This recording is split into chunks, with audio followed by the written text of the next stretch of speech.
kelompok parasit karena memiliki klorofil dan bisa berfotosintesis sendiri, tetapi ia mencuri air dan unsur hara dari pohon pucuk merah.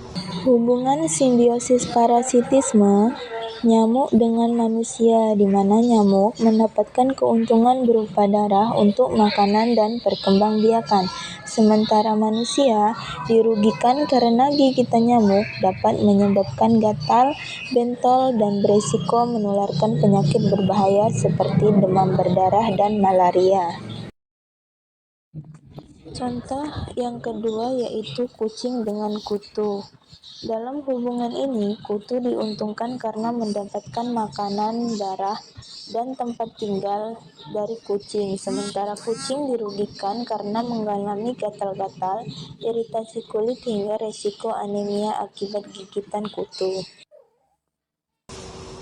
Berdasarkan pengamatan bahwa simbiosis parasitisme adalah hubungan dua parasit makhluk hidup yang berbeda, di mana pihak satu mendapatkan untung dan pihak kedua yang dirugikan.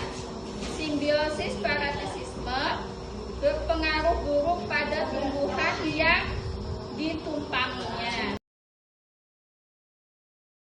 Hubungan simbiosis komensalisme antara pohon buah naga dengan pohon palem adalah interaksi di mana pohon buah naga menempel dan merambat pada pohon palem untuk tumbuh, sementara pohon palem tidak diuntungkan dan tidak dirugikan.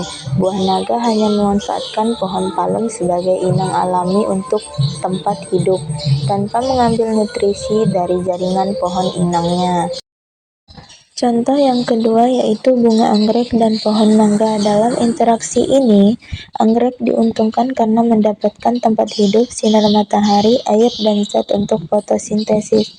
Sementara itu, pohon mangga tidak dirugikan maupun diuntungkan oleh keberadaan bunga anggrek.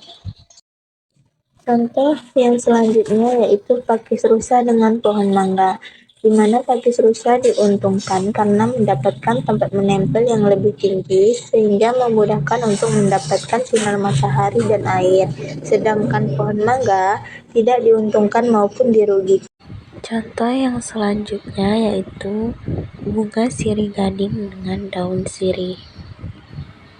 Keduanya juga merupakan contoh dari simbiosis mutualisme, karena kedua tumbuhan ini hanya menumpang hidup pada inangnya tetapi tidak menyerap nutrisi dari inangnya, sehingga kedua tumbuhan ini tidak menyebabkan kerugian ataupun keuntungan bagi.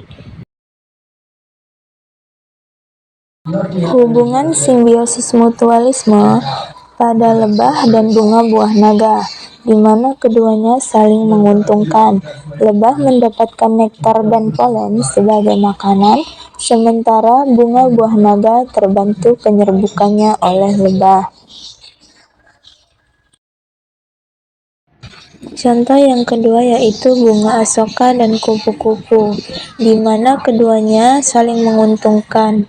Kupu-kupu mendapatkan nektar sebagai makanan dari bunga asoka, sementara bunga asoka terbantu dalam proses penyerbukan oleh kupu-kupu. Keberadaan semut dan kutu putih ternyata memiliki hubungan yang sangat erat, yaitu kerjasama yang saling menguntungkan atau memiliki hubungan simbiosis mutualisme. Kutu putih menghisap sari buah serikaya, setelah itu dia akan mengeluarkan kotoran cair yang manis dan juga lengket. Nah, kotoran cair manis yang lengket ini yang akan menjadi sumber makanan bergizi untuk semut. Dan sebaliknya, semut akan menjadi pelindung bagi kutu putih dari serangan predator seperti kumbang kepik. Hubungan simbiosis antara alga dan jamur adalah bentuk simbiosis mutualisme yang membentuk organisme baru yang dikenal sebagai lumut kerak. Jamur menyediakan perlindungan air dan mineral, sementara alga menghasilkan makanan melalui fotosintesis untuk keduanya.